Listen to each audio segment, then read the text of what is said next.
Very good morning. So today we are from SMK Jalan 4 and we are going to present the use of Glace technique in learning of trigonometric function in additional mathematics. Based on the previous interview, we know that most of the students view trigonometric function as a challenging subject to comprehend. This is because they are struggle to understand the concept of positive and negative angles as well as the use of trigonometric function graph. They also have difficulties in imagining the graph and using the right trigonometric identities in solving problem.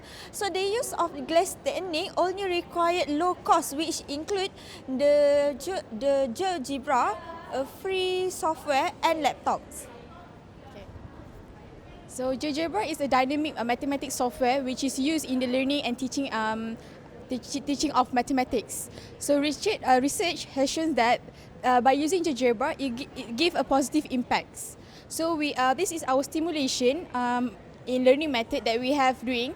So basically we have two methods, method A and B. So basically method A is for to cover up one subtopic.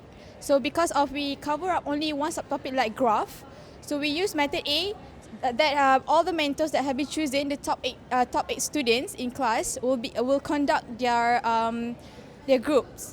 And method B is one stay all stray. So basically this will cover up one major topics within maybe within 1 hour. So this method basically each of the students will give different questions, and then after 50 minutes all the mentees will move to another group to learn another hot questions.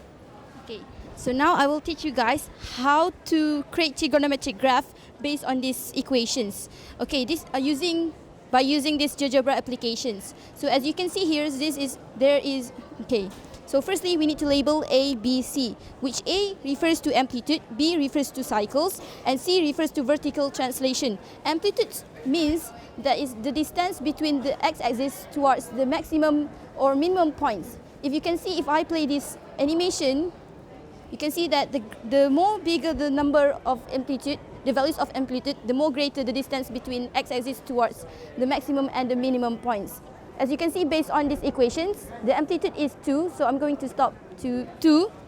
So now we are going forwards to B. B is cycles, which means the completed cycles to get the values of 2 pi's.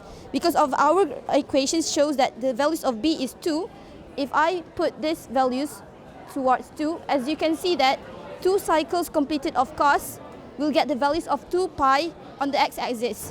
And if I play the animation, it will be like this.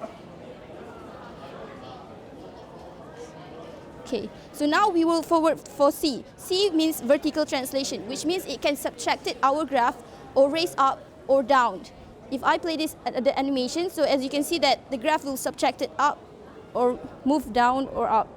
So because of our equation says that the values of C is 1, so here's the result of our graph will have based on this equation. And that's how it is, how we use this Geogebra to make these equations.